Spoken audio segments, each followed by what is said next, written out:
Assalamualaikum warahmatullahi wabarakatuh. Alright, welcome back to my channel JFX. Oke guys, apa kabar kalian semua? Semoga kalian sehat selalu dimanapun kalian berada. Dan kali ini gua akan membahas mengenai konteks dari liquidity. Nah, seperti yang kita ketahui bersama, dalam video sebelumnya gue membahas mengenai liquidity dan bagiannya masing-masing ya.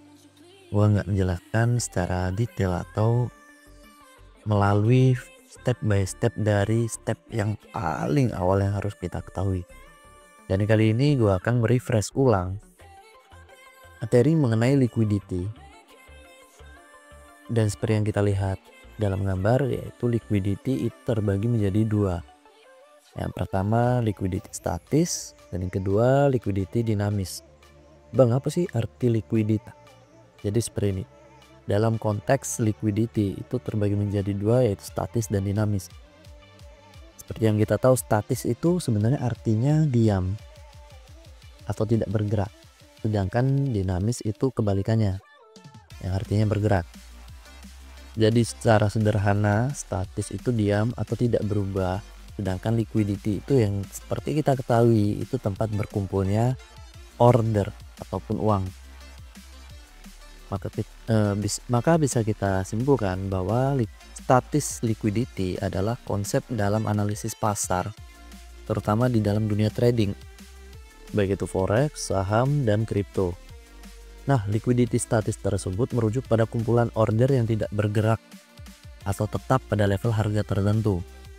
Biasanya ini adalah kumpulan stop loss, limit order, atau pending order yang berada di area penting, kayak support, resisten, order block, dan lain-lain.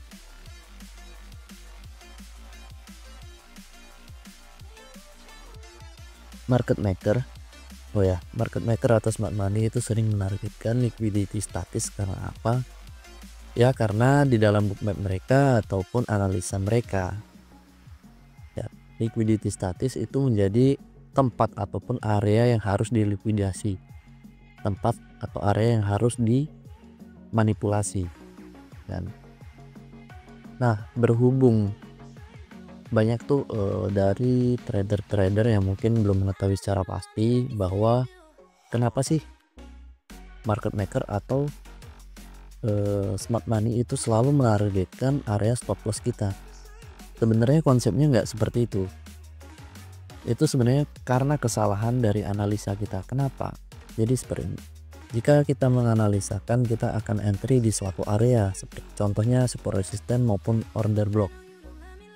Dan di situ harga itu nggak langsung mengalami yang namanya reversal atau perubahan arah harga.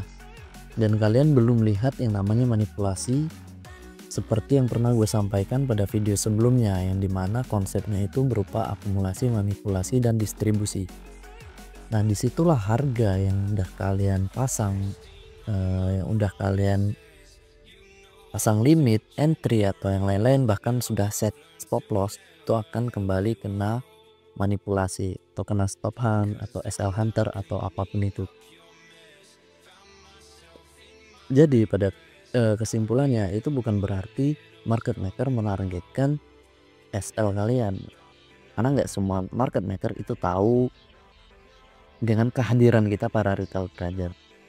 Mereka hanya menargetkan gitu manipulasi market itu di harga berapa dan di area seperti apa, karena mereka nggak kayak kita, mereka nggak menganalisa seperti yang udah kita lakuin menggunakan berbagai macam metode ICT, alchemist, dan lain-lain. Itu enggak.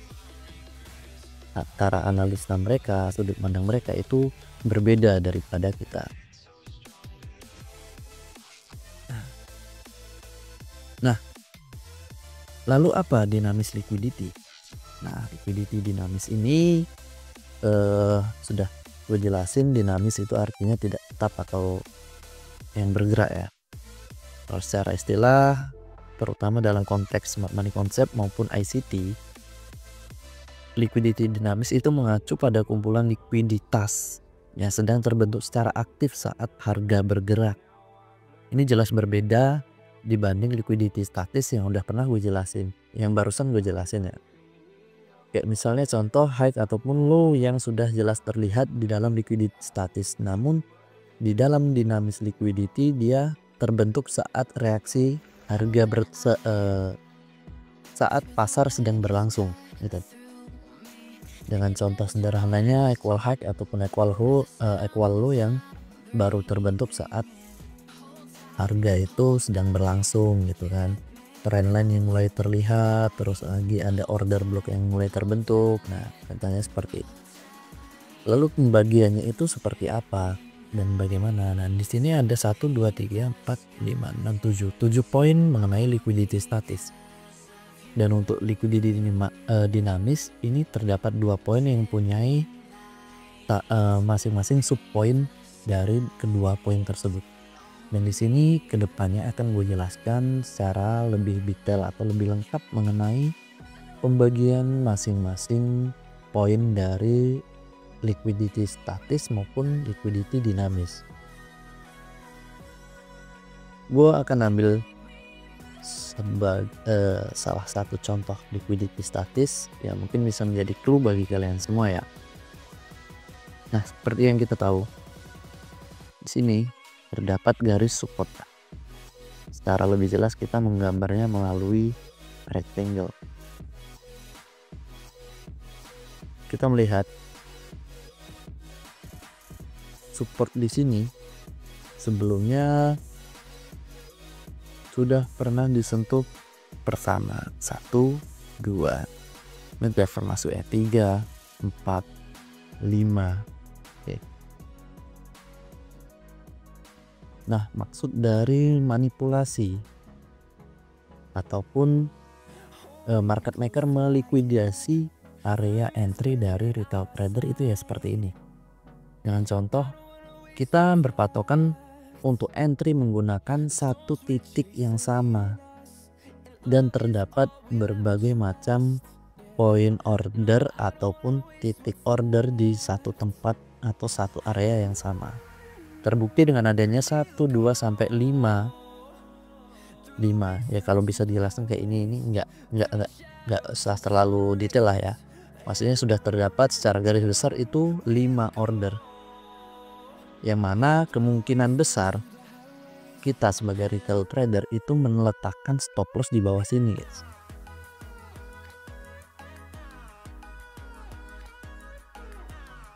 Oke. Sebagai retail trader kita akan berasumsi bahwa stop lossnya akan terletak di bawah sini. Jika kalian menemukan indikasi harga yang seperti ini kan memang pergerakannya signifikan ya. Secara time frame H1 kita nggak tahu secara dailynya seperti apa, tapi kita lihat secara daily.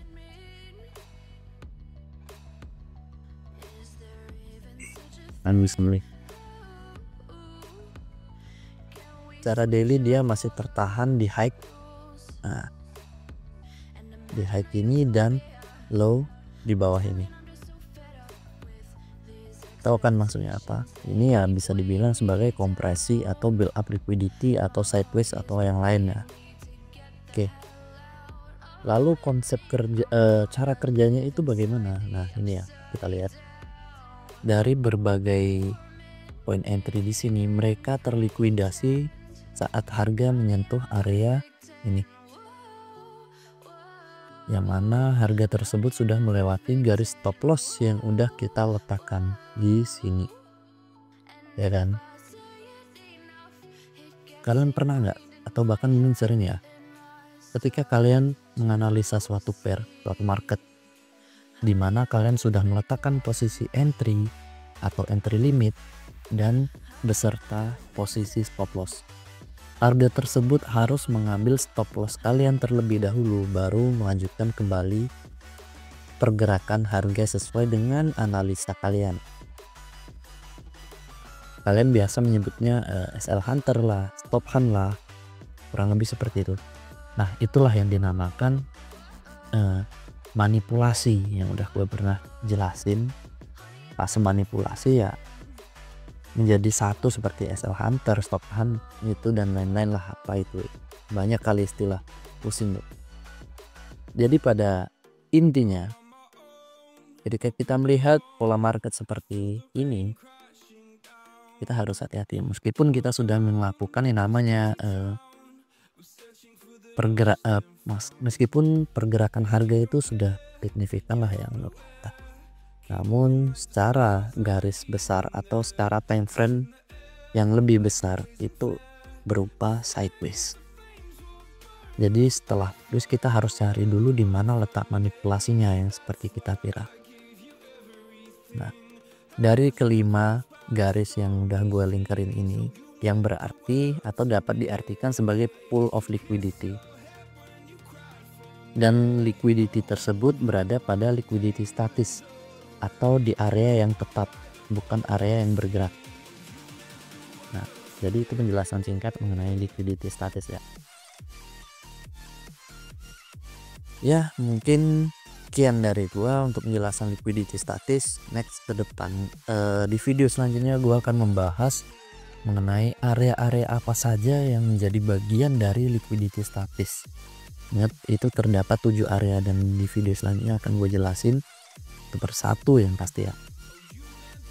Dan di dalam materi ini kalian akan memahami dengan secara jelas atau secara detail tentang apa itu liquidity. Jadi seperti yang pernah gue bilang bahwa harga bergerak dari liquidity ke liquidity, atau juga ada yang bilang harga bergerak dari 3. Yang pertama liquidity to liquidity, liquidity to imbalance, imbalance to liquidity. Itu ialah algoritmanya market. Sebelum melangkah lebih jauh ke algoritma market, kalian harus memahami apa yang namanya liquidity, baik nama basicnya ataupun yang lebih advance-nya. Kalian harus tahu dan paham, nggak cuma sekedar nama, namun beserta fungsinya. Mengenai liquidity, catat itu di dalam memori kalian. Hal yang penting yaitu liquidity. Oke, apabila ada salah kata, mau minta maaf. Dan apabila kalian mengetahui lebih pasti dari apa yang udah gue jelasin, kalian boleh komen di kolom komentar. Gua welcome pada komen yang membangun, kritik yang membangun. Oke. Dan sekian dari gua. Apabila kalian suka dengan video yang gue buat, kalian boleh like, komen, subscribe, dan jangan lupa share bagi kalian yang mau membantu teman kalian yang ingin membutuhkan edukasi dan mungkin mereka belum tahu dengan channel gue ya. Kalian boleh share, enggak juga ya, enggak apa-apa. Semoga sehat selalu. Gua Wak J, sampai jumpa di video selanjutnya. See you.